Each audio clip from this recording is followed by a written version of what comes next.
चलिए शुरू करते हैं। आज हम देखेंगे क्लास 10 के चैप्टर नंबर 2 पॉलिनोमियल्स के मोस्ट इंपोर्टेंट क्वेश्चन, क्योंकि आपके एग्जाम आने वाले हैं और इन क्वेश्चनों की आने की प्रोबेबिलिटी सबसे ज़्यादा होती है ना। तो सबसे पहले नंबर का क्वेश्चन देखते हैं।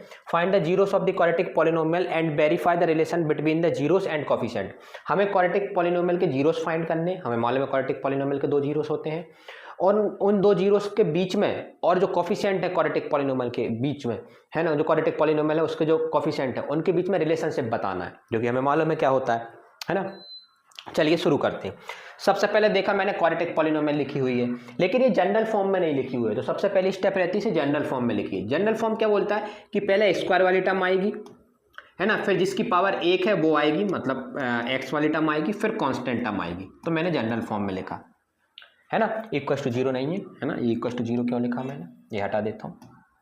फिर इसके बाद क्या करना है मुझे, ये क्वाड्रेटिक पॉलिनोमियल हो गई, ठीक है। क्वाड्रेटिक पॉलिनोमियल को याद रखिएगा, सबसे पहले पी एक्स मान लीजिएगा। क्वाड्रेटिक पॉलिनोमियल कभी भी दे तो आप पी एक्स मान लीजिए, P X, Q X, R X जो भी है। एक्स इसके लिए मानते हैं क्योंकि उसमें वेरिएबल एक्स यूज हो रहा है, ठीक है। फिर मुझे मालूम है क्वाड्रेटिक पॉलिनोमियल के दो जीरोस आएंगे, क्योंकि क्वाड्रेटिक पॉलिनोमियल की डिग्री 2 होती है। अब इस क्वाड्रेटिक पॉलिनोमियल को सॉल्व कैसे करा जाता है, तो सॉल्व करने का उन्होंने एक तरीका बताया कि ना, जो भी दो जीरोस आपको चाहिए, है ना, मुझे मालूम है दो जीरोस चाहिए मुझे, उन दो जीरोस का जो सम है वो आना चाहिए कोफिशिएंट ऑफ एक्स के बराबर। कोफिशिएंट ऑफ एक्स कितना, -7, तो सम आना चाहिए -7, ठीक है। और उन दो जीरोस का जो प्रोडक्ट है वो आना चाहिए किसके बराबर, जो प्रोडक्ट है वो आना चाहिए प्रोडक्ट ऑफ कांस्टेंट टर्म, जो कि -3 है, -3, और प्रोडक्ट है तो प्रोडक्ट के बराबर आएगा, और कोफिशिएंट ऑफ एक्स स्क्वायर के कोफिशिएंट के बराबर, मतलब 6। मतलब अगर वो जो दो नंबर चाहिए उनका जो सम है वो आना चाहिए -7 और जो प्रोडक्ट है वो आना चाहिए -18। ये -18 कैसे आया, ये आया कांस्टेंट टर्म और कोफिशिएंट ऑफ एक्स स्क्वायर के मल्टीप्लिकेशन से। तो अब दुनिया में ऐसे दो नंबर खोज के लाना है मुझे जिनका सम करने पर तो -7 आए लेकिन प्रोडक्ट करने पर -18 आए। तो कैसे करें, तो उन्होंने बोला एक तरीका है इसका फाइंड करने का, ऐसे दो नंबर, क्या, जो प्रोडक्ट आया है उसके प्राइम फैक्टर निकाल लो, माइनस का साइन हटा के, माइनस के साइन पे ध्यान नहीं देना, वो बाद में हम बैलेंस कर लेते हैं। कैसे निकालते हैं, 2 से डिवाइड कर दीजिए, 2 9 आ गया, है ना, फिर 3 से डिवाइड करा तो 3 3 जा 3 बन जा। अब इन 3 नंबरों से, और ये के 4 नंबर है चौथा, है ना, तो इनसे हमें एक पेयरिंग बनानी है, 2 3 3 1। इन 4 नंबरों को मिला के मुझे 2 नंबर बनाने हैं। मिलाना मतलब मल्टीप्लाई करके मिलाना है ना। तो कैसे मिलाऊं, तो अगर मैं यहाँ पे ये दिमाग लगाऊं कि अगर इन दोनों नंबरों को ले लिया मैंने 2 और 3 को, तो इनका मल्टीप्लाई करा तो कितना आ गया 6, तो एक नंबर बन गया 6। फिर मैंने क्या करा कि इन दोनों नंबरों का मल्टीप्लाई करके एक नंबर बना लिया, तो आपका दूसरा नंबर आ गया 3। क्या 6 और 3 का मल्टीप्लाई -18 आ रहा है, माइनस का साइन पे ध्यान मत देना, है ना, माइनस हम बाद में बैलेंस कर लेते हैं। तो आप बोलोगे हाँ 18 तो आ रहा है। क्या इन दोनों का सम करने पे -7 आएगा, तो आप बोलोगे नहीं आएगा। चाहे मैं प्लस का 6 ले लूँ या माइनस का 6 या दोनों माइनस में ले लूँ, 7 नहीं बना पाऊंगा माइनस का। तो इसका मतलब ये निकला कि जो आपने नंबर लिए वो गलत लिए, है ना, जो नंबर लिए आपने गलत लिए। फिर क्या करें, फिर आप दूसरा कॉम्बिनेशन बनाएंगे। दूसरा कॉम्बिनेशन कैसे बनेगा, दूसरे कॉम्बिनेशन के लिए मैं क्या करता हूँ, सिर्फ 2 और 1 का मल्टीप्लाई कर लेता हूँ, फर्स्ट और लास्ट का। तो इससे एक नंबर बन गया 2, और इन दोनों नंबरों का मल्टीप्लाई करके दूसरा नंबर बन गया 9। क्या 2 और 9 से -7 बन सकता है, बिल्कुल बन सकता है। कैसे, अगर मैं प्लस का 2 ले लूँ और माइनस का 9 ले लूँ तो आंसर आ जाएगा -7। तो इसका मतलब है जो फर्स्ट नंबर हो गया वो हो गया प्लस का 2 और जो सेकंड नंबर हो गया वो हो गया -9। अब इन दोनों नंबरों का मल्टीप्लाई करिए, आप मल्टीप्लाई करेंगे आपका -18 आ जाएगा। मैंने आपसे बोला था माइनस पे ध्यान मत दीजिएगा, वो तो बाद में बैलेंस हो जाता है। तो देखिए -18 आ गया आपका, है ना। तो आपने सिर्फ इस तरीके से 2 नंबर पता करने हैं। हो सकता है आपका पहला कॉम्बिनेशन गलत निकल जाए, कोई दिक्कत नहीं, दूसरी बार करिए, है ना, कॉम्बिनेशन बन जाएगा। तो पहला नंबर क्या मिला मुझे, प्लस का 2, दूसरा नंबर क्या मिला, -7। अब इसके आगे की स्टेप क्या करनी है वो मैं बताता हूँ, है ना। इसको रफ कर दें हम, इसको हमने रफ कर दिया, ये कर दिया, है ना, ये पूरा रफ में होगा ये सब। तो इसका मतलब है जो फर्स्ट नंबर हो गया है वो प्लस का 2 हो गया है, और सेकंड नंबर हो गया है वो हो गया है -9, क्योंकि इन्हीं दो नंबरों का सम करने पे -7 आ रहा है और इन्हीं दो नंबरों का मल्टीप्लाई करने पे -18 आ रहा है। अब हमें ये करना रहता है कि जो स्क्वायर वाली टर्म है उसको तो एज इट इज लिखिए, जो एक्स वाली टर्म है उसको ब्रेक डाउन कर लेंगे किसकी मदद से, 2 और 9 की मदद से, -2 और -9 की मदद से। और बड़ा सिंपल है ब्रेक डाउन करना, पहला नंबर लिख दीजिए प्लस का 2 फिर -9, पहला नंबर फिर दूसरा नंबर। इसके साथ x लगा दीजिए, क्यों? क्योंकि इसी टर्म को तो ब्रेक कर रहा है, उसके साथ x था तो इन दोनों के साथ भी x आएगा। फिर कांस्टेंट टर्म को एज इट इज लिख दीजिए। ये हो गया मेरा कंप्लीट। अब क्या करना है, जहां ऊपर 3 टर्म थी अब 4 टर्म हो गई, 1 2 3 4। इन 4 टर्म से मैं पेयरिंग कर लूंगा। कहना भैया ये फर्स्ट 2 की पेयरिंग कर ली, इन 2 की पेयरिंग कर ली। फिर पेयरिंग करके क्या करना है, मुझे कॉमन लेना है। तो फर्स्ट पेयर से हमेशा वेरिएबल कॉमन आता है, तो आप देखेंगे इसमें से वेरिएबल क्या कॉमन आ रहा है, x। पहले वेरिएबल कॉमन आता है, फिर आता है नंबर क्या कॉमन आएगा, तो मैं बोलूँगा कौन कौन से नंबर दिख रहे हैं, तो आप बोलोगे 6 और 2। छोटा नंबर कौन सा है, तो आप बोलेंगे 2। क्या 2 की टेबल में 6 आ रहा है, तो आप बोलेंगे हाँ। तो अगर आ रहा है तो 2 कॉमन ले लो। सपोज करो नहीं आ रहा होता, यहाँ पे लिखा होता 5, क्या 5 की टेबल में 6 आता, तो आप बोलते नहीं, तो मैं 1 कॉमन ले लेता, मतलब कुछ भी कॉमन नहीं लेता। ठीक है, हाँ। छोटे नंबर की टेबल में अगर बड़ा नंबर आ रहा है तो कॉमन ले लो। जैसे ही आप कॉमन लोगे तो यहाँ बचेगा 3x, यहाँ बचेगा प्लस का 1। कॉमन लेने का मतलब आता है आपको डिवाइड करना। 6x² से 2x को डिवाइड करो तो देखो x² में से x कैंसिल हुआ तो 1x बच गया, और 6 को हमने 2 से डिवाइड करा तो 3 आ गया। इसी तरीके से 2x से 2x को डिवाइड करा तो 1 आ गया। ठीक है, फिर जब सेकंड पेयर की बारी आएगी तो यहाँ पे जो साइन आता है वो कॉमन आता है, याद रखिएगा, यहाँ पे जो साइन रहता है वो कॉमन आता है। ठीक है, फिर क्या करना है, फिर सेकंड पेयर से कभी भी वेरिएबल कॉमन नहीं आता, हमेशा नंबर कॉमन आता है। तो नंबर तो 2 दिख रहा है, एक 3 और एक 9। तो छोटा नंबर कौन सा, तो आप बोलेंगे 3। क्या 3 की टेबल में बड़ा नंबर आ रहा है, तो आप बोलेंगे हाँ 9 आ रहा है 3 की टेबल में, तो इसका मतलब है 3 को कॉमन ले लीजिए। तो इसका मतलब है आपने -3 कॉमन लिया, तो -3 से -9x को डिवाइड करिए, तो माइनस से माइनस कैंसिल, 3 3 जा 9, तो 3x आंसर आ गया। फिर -3 से -3 को डिवाइड करिए तो आप बोलेंगे +1 आ गया। अब आपको ये देखना है कि इन दोनों ब्रैकेट के अंदर सेम चीज़ बनी है। अगर इन दोनों ब्रैकेट के अंदर सेम डाटा आ रहा है, बिल्कुल सेम, ना नंबर में फ़र्क ना साइन में फ़र्क, तो इसका मतलब है आपने क्वेश्चन सही करा है। ये जो नंबर लिए वो सही लिए हैं, या कॉमन लिया ये सही लिया, सब कुछ सही लिया है। अगर इन दोनों ब्रैकेट के अंदर सेम चीज़ नहीं आ रही तो आप समझ जाना कि आपने कुछ गलती करी है और वापस जाके उसको सुधारें। ठीक है, अब मैं इसको रफ कर रहा हूँ क्योंकि इसकी ज़रूरत तो है नहीं, है ना। आपने देख लिया होगा कि हमने कैसे करा। चलो, ये हो गया ये वाला पोर्शन रफ। ठीक है, कहाँ तक पहुँच गए हम, यहाँ तक। फिर क्या करना है कि जो दोनों ब्रैकेट के अंदर जो सेम डाटा दिख रहा है उसको कॉमन ले लीजिए। तो आप बोलेंगे कि 3x + 1 को कॉमन ले लिया, तो बचेगा क्या, अगर 3x + 1 यहाँ से चला जाएगा तो यहाँ से 2x बचेगा और आगे से 3 बचेगा, -3। ठीक है, ये आ गया। ये मेरी किसकी वैल्यू आ गई, मेरी px चल रहा था हमारा, क्वेश्चन को px माना था। अब जीरोस कैसे निकालें, जीरोस का मतलब होता है x की ऐसी वैल्यू निकालना या वेरिएबल की ऐसी वैल्यू निकालना, जो भी वेरिएबल यूज हो रहा है क्वाड्रेटिक पॉलिनोमियल में, कि उसे रखने पर पूरे क्वेश्चन का आंसर 0 हो जाए। तो ऐसी वैल्यू कैसे निकालें, तो उन्होंने बोला एक तरीका है निकालने का, क्या, for zeros of polynomial. For zeros of polynomial उन्होंने बोला अगर आपको जीरोस निकालना है पॉलिनोमियल के, तो सबसे पहले तो पॉलिनोमियल को ब्रेक डाउन कर लो। फिर ब्रेक डाउन करने के बाद जो भी आपका पॉलिनोमियल है उसको 0 से कंपेयर कर लो। क्यों 0 से कंपेयर क्यों करना, क्योंकि मुझे x की ऐसी वैल्यू चाहिए जिसे रखने पर पॉलिनोमियल का आंसर 0 हो जाए, तो मैंने उसे 0 से कंपेयर कर लिया। इससे ये होगा कि जो मेरी x की वैल्यू आएंगी वो वही इसी अकॉर्डिंग आएंगी, 0 के अकॉर्डिंग। ठीक है, तो अब px = 0 हो गया। px क्या है मेरा, ये वाला है ना, वो नहीं, अब ये वाला हो गया। तो 3x + 1 और 2x - 3 = 0 हो गया।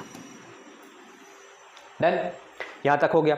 अब इसके आगे की स्टेप क्या है कि कभी भी 2 ब्रैकेट का प्रोडक्ट अगर 0 आ रहा है, मतलब 2 चीज़ों का प्रोडक्ट अगर 0 आ रहा है, तो इसका मतलब ये की हो सकता है कि या तो फर्स्ट वाले ने 0 दिया है, या सेकंड वाले ने 0 दिया है।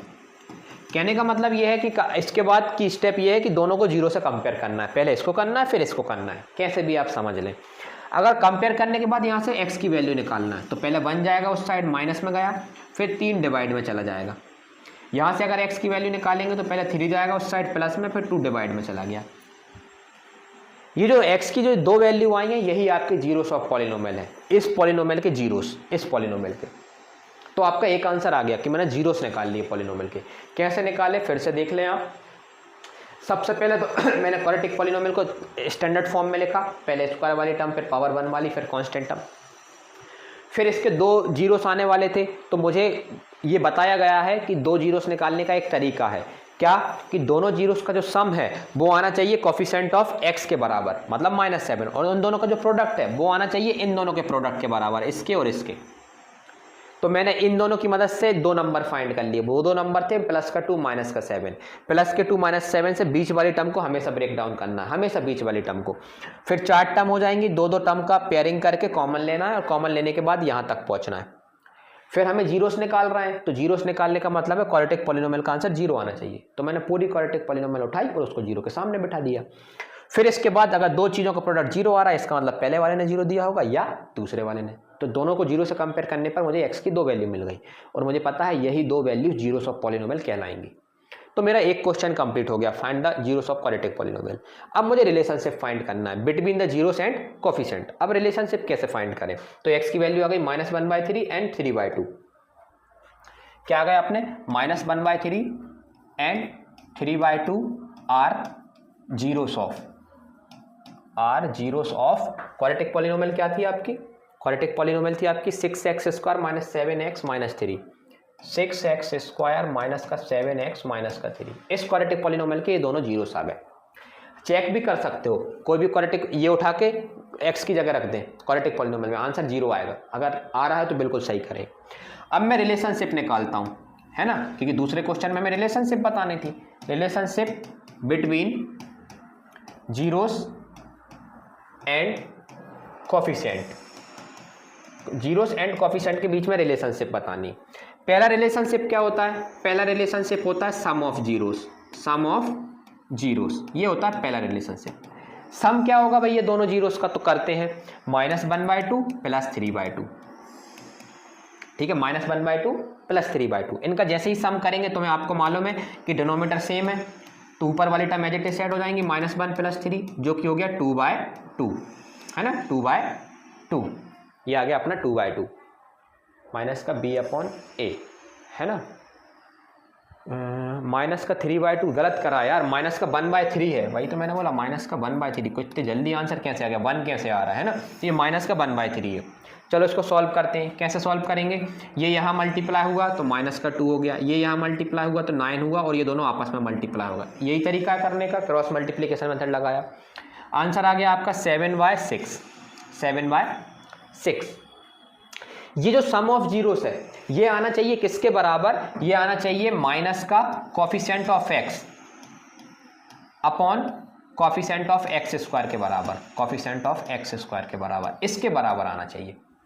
और आ भी रहा है, देखो आप रख के देखो, माइनस अपनी जगह है ना, ये माइनस अपनी जगह, कोफिशिएंट ऑफ x कितना है? आप बोलेंगे -7, और कोफिशिएंट ऑफ x² कितना? तो आप बोलेंगे 6।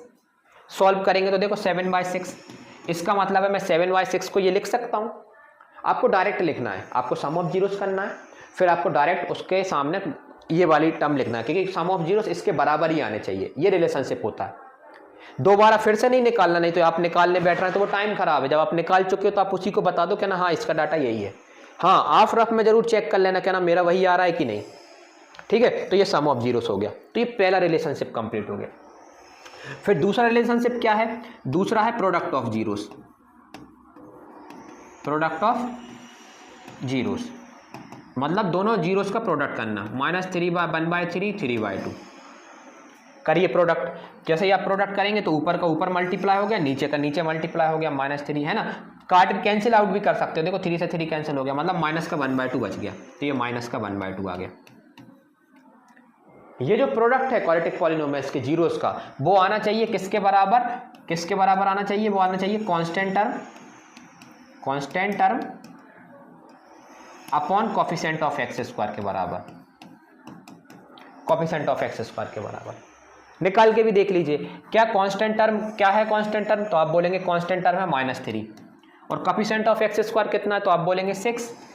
सॉल्व करेंगे तो -1/2, वही तो मैंने लिखा है, मतलब -1/2 को ये लिख सकता हूँ, बिल्कुल लिख सकते हो।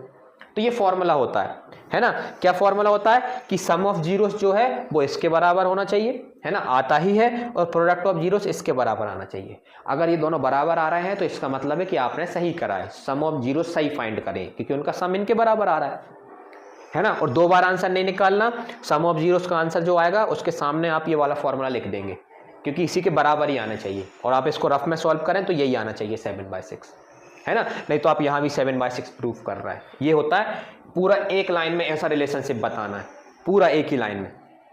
ठीक है, नेक्स्ट क्वेश्चन देखते हैं। सेम क्वेश्चन है, क्वाड्रेटिक पॉलिनोमियल को सॉल्व करना है और उसका रिलेशनशिप बताना है। लेकिन इस क्वाड्रेटिक पॉलिनोमियल में तो अजीब सा है, इसमें तो 3 टर्म ही नहीं है, इसमें तो 2 ही टर्म है। अगर क्वाड्रेटिक पॉलिनोमियल में 2 टर्म है तो कैसे सॉल्व करेंगे? 2 टर्म है तो डायरेक्ट कॉमन ले लो। 3 टर्म हो तो जो मेथड मैंने बताया था वो लगाएंगे, उसे मिडिल टर्म स्प्लिटिंग मेथड बोलते हैं।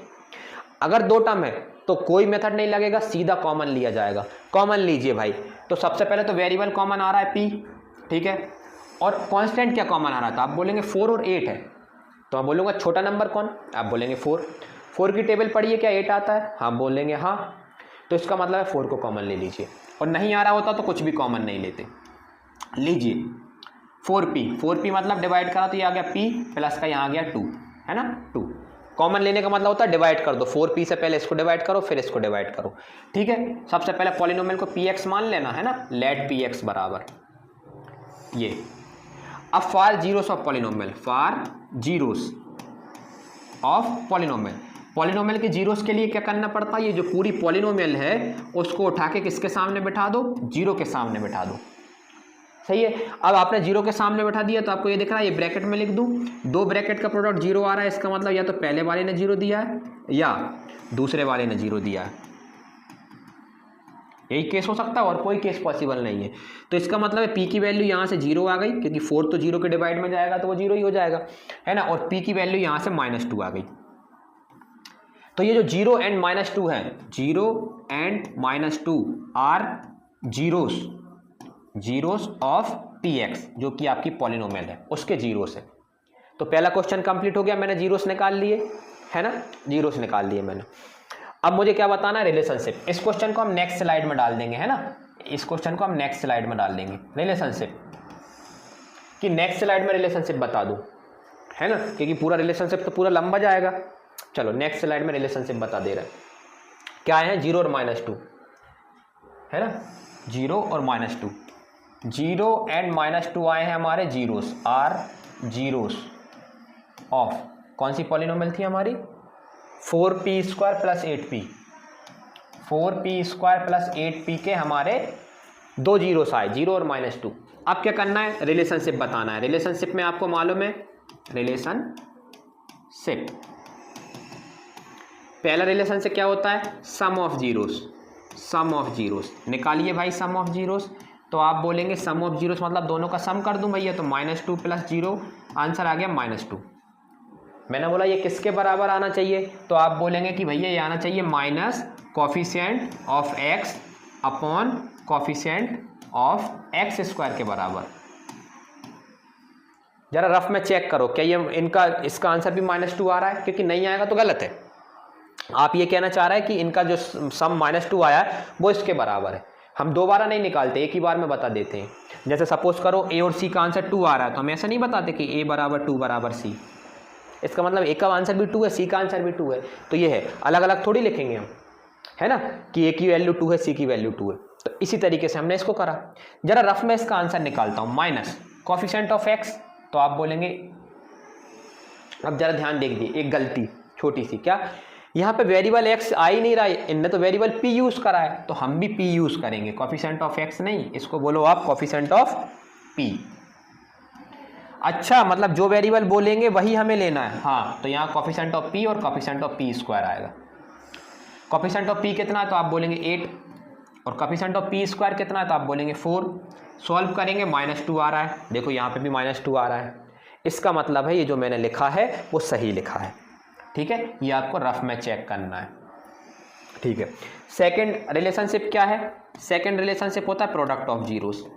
प्रोडक्ट ऑफ जीरोस क्या होगा? प्रोडक्ट ऑफ जीरोस मतलब दोनों का प्रोडक्ट कर दूं, है ना, दोनों जीरोस का। तो भैया ये तो 0 आ गया, मैंने बोला ठीक है, कोई दिक्कत नहीं। ये किसके बराबर आना चाहिए प्रोडक्ट ऑफ जीरोस? तो आप बोलेंगे constant term, constant term upon coefficient of x² के बराबर, कोफिशिएंट ऑफ x² के बराबर। रफ में चेक भी कर लें आप। तो कांस्टेंट टर्म कितनी है?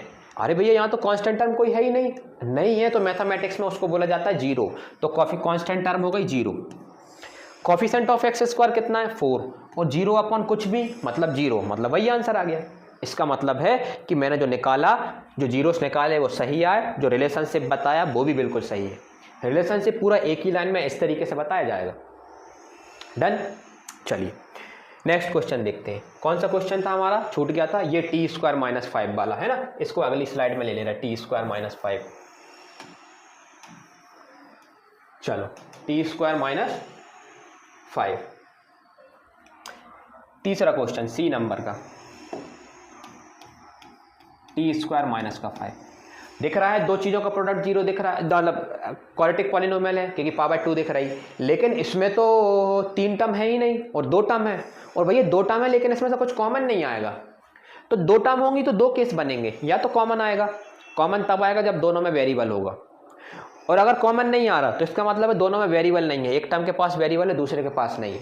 फिर क्या करेंगे, फिर हम ए स्क्वायर माइनस बी स्क्वायर की आइडेंटिटी लगाएंगे, मतलब इसको टी स्क्वायर लिखेंगे, इसको 5 को √5 का स्क्वायर लिख देंगे, लिख सकते हैं बिल्कुल, हर नंबर अपने रूट का स्क्वायर होता है।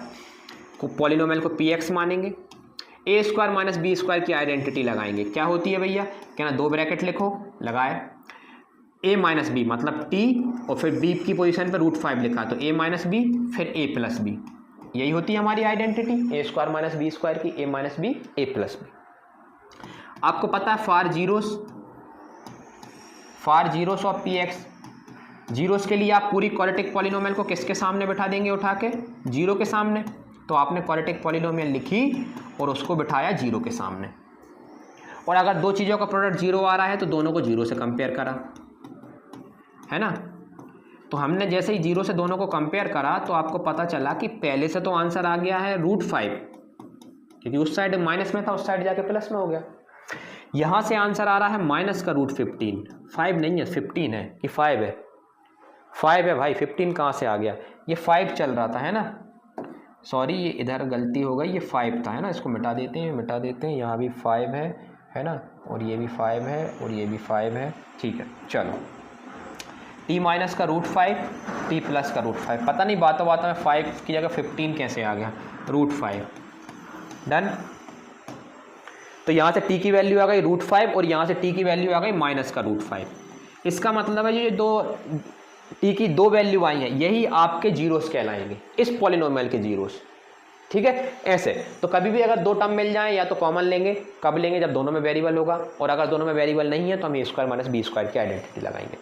दूसरा नंबर अगर स्क्वायर में नहीं भी लिखा हुआ है तो आप उसे स्क्वायर में लिख लीजिए। यही 3 टाइप के क्वेश्चन बन सकते हैं इस चैप्टर में क्वाड्रेटिक पॉलिनोमियल को सॉल्व करने के, और कोई तरीका नहीं है, इन 3 टाइप के अलावा कोई और टाइप है ही नहीं, ठीक है। तो इन तीनों टाइप का एक क्वेश्चन जरूर करें, ठीक है। चलो फिर क्या बताना, रिलेशनशिप आप खुद बता देंगे, है ना। सम ऑफ जीरोस निकालेंगे जो कि जीरो आ रहा है, देख लो देखने पे ही जीरो आ रहा है, और जब प्रोडक्ट ऑफ जीरोस निकालेंगे तो वो आएगा कितना, माइनस का 5, ठीक है। और सम ऑफ जीरोस किसके बराबर होता है, minus coefficient of x upon coefficient of x square, और प्रोडक्ट ऑफ जीरोस किसके बराबर आता है, constant term upon coefficient of x square. जब मैं बोलता हूँ कोफिशिएंट ऑफ x स्क्वायर, इसका मतलब है जो भी वेरिएबल यूज हो रहा है ना उसका, है ना। अब देखो यहाँ पे t आ रहा है तो हम लिखेंगे कोफिशिएंट ऑफ t स्क्वायर। अब बार बार अलग अलग वेरिएबल में थोड़ी याद करेंगे, हम x में याद कर लिया, फिर क्वेश्चन के अकॉर्डिंग हमने वेरिएबल बदलते गए। चलो नेक्स्ट क्वेश्चन क्या है, फाइंड द क्वाड्रेटिक पॉलिनोमियल। अब हमें क्वाड्रेटिक पॉलिनोमियल फाइंड करना है, सम एंड प्रोडक्ट ऑफ जीरोस दिया हुआ है, अब भी देखो, है ना, सम एंड प्रोडक्ट ऑफ जीरोस दिया हुआ है। तो आप सोचो जरा कि अभी तक हमें सम ऑफ जीरो क्वाड्रेटिक पॉलिनोमियल हम फाइंड करते थे, है ना, क्वाड्रेटिक पॉलिनोमियल हमें दी रहती थी, हम sum and product of zeros find करते थे। अब उल्टा है, हमें sum and product of zeros दिया है, हमें क्या फाइंड करना है, क्वाड्रेटिक पॉलिनोमियल। तो देखो ये जो पहला बंदा लिखा हुआ है ये सम ऑफ जीरोस है, तो सम ऑफ जीरोस कितना दिया है, 1/4, ठीक है। दूसरा नंबर पे लिखा है प्रोडक्ट ऑफ जीरोस, ये को क्या दिया हुआ है, -1। आपको मालूम है सम ऑफ जीरोस जो होता है वो होता है कोफिशिएंट ऑफ x, सपोज करो वेरिएबल x है, coefficient of x upon coefficient of x square के बराबर, माइनस के साइन के साथ, ये माइनस का साइन है ना। और जो कांस्टेंट टर्म है वो होती है किसके बराबर, प्रोडक्ट ऑफ जीरोस किसके बराबर आता है, constant term upon coefficient of x square के बराबर, इसके बराबर आता है, डन, ये दोनों के बराबर आता है।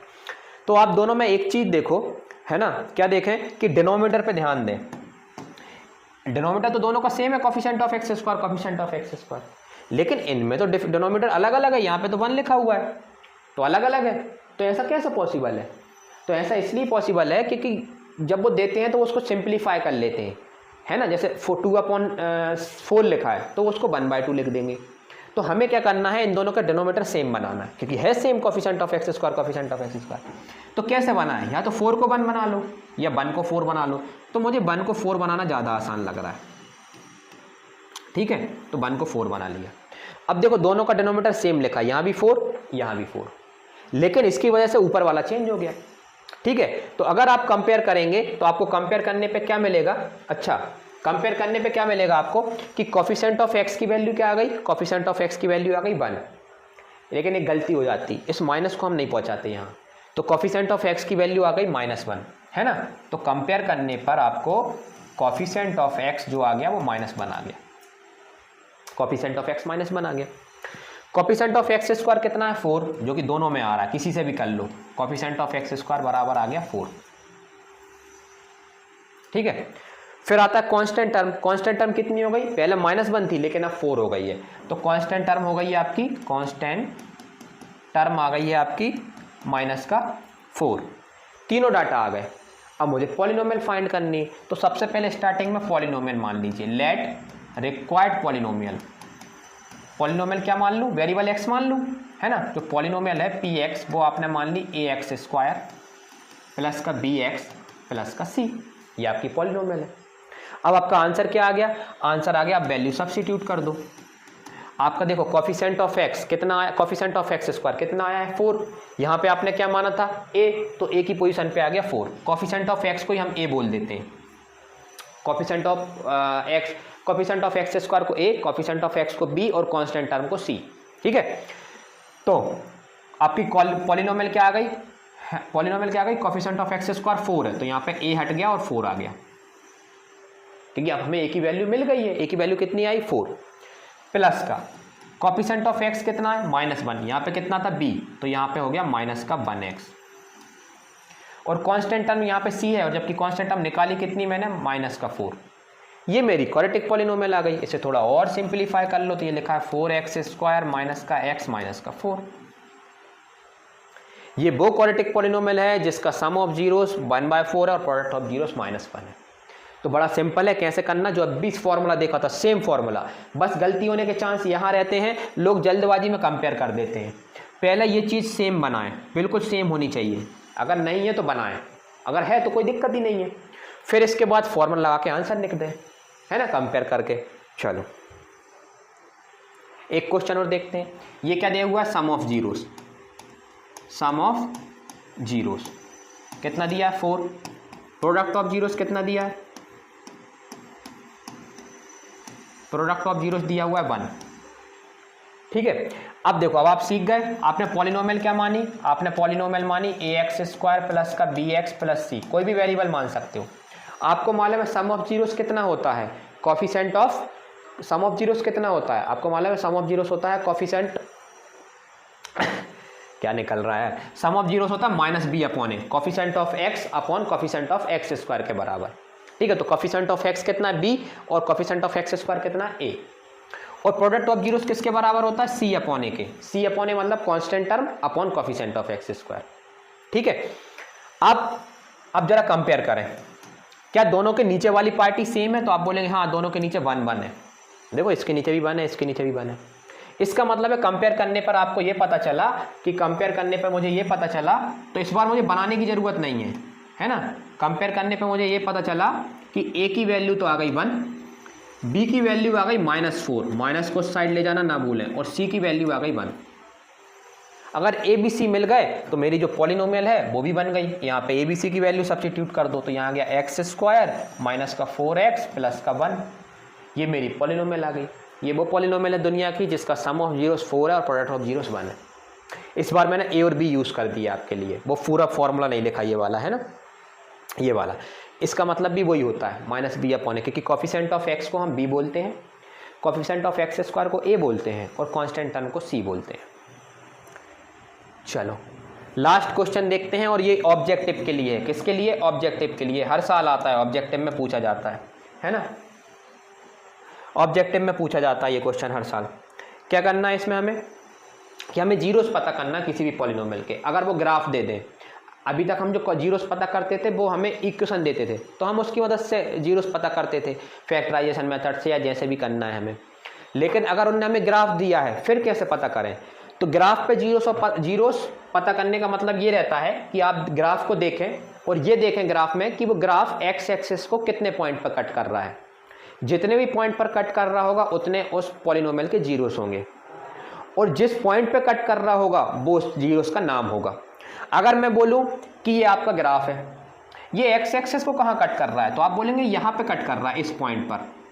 और कितनी बार कट कर रहा है पूरी एक्स एक्सिस को? एक बार। तो इसके जो नंबर ऑफ जीरोस हैं, नंबर ऑफ, कौन से पेन से लिखूं, इससे लिख दे रहा हूँ, नंबर ऑफ जो जीरोस होंगे वो होंगे 1, क्योंकि एक्स एक्सिस को एक बार कट करा। आप बोलोगे ये भी, यहाँ भी तो कट है, लेकिन ये वाई एक्सिस को कट कर रहा है। वाई एक्स से हमें कोई मतलब नहीं, हमें सिर्फ एक्स से मतलब है। आप बोलोगे उस जीरोस का नाम, तो मैं बोलूँगा नाम तो उन्होंने भी नहीं लिखा था, तो मैं भी नहीं बता सकता। जब तक वो मुझे नहीं बताएंगे नाम क्या है, कि ये वाले पॉइंट का नाम क्या है, तो मैं कैसे बताऊं? तो नंबर ऑफ जीरोस कितने आए? 1। अब इस पॉलिनोमियल का ग्राफ देखिए और ये बताइए कि ये जो ग्राफ है वो एक्स एक्सिस को कितने पॉइंट पर कट कर रहा है। तो आप बोलोगे एक बार तो यहाँ कट कर रहा है, एक बार यहाँ कट कर रहा है, एक बार यहाँ कट कर रहा है।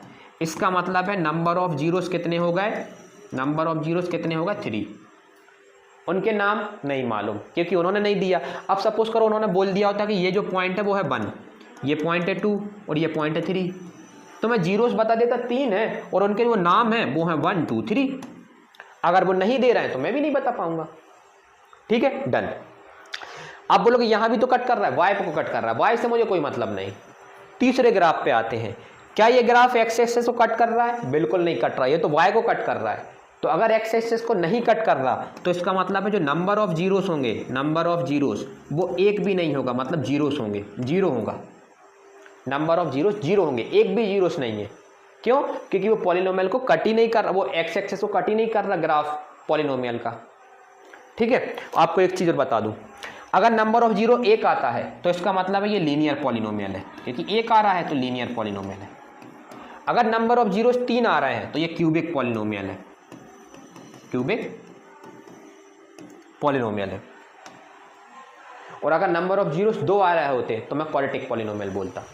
तो आपने देखा कि ग्राफ की मदद से ऑब्जेक्टिव में हर साल पूछा जाता है कि आप ग्राफ की मदद से बताइए कि कितने जीरोस है। तो आपको बस इतना देखना है कि ग्राफ एक्स एक्सिस को कहाँ कहाँ कट कर रहा है। ठीक है, मतलब कितने पॉइंट पर कट कर रहा है, जितने पॉइंट पर कट कर रहा है उतने जीरोस। ठीक है, चलिए, all the best for exam. Thank you for watching.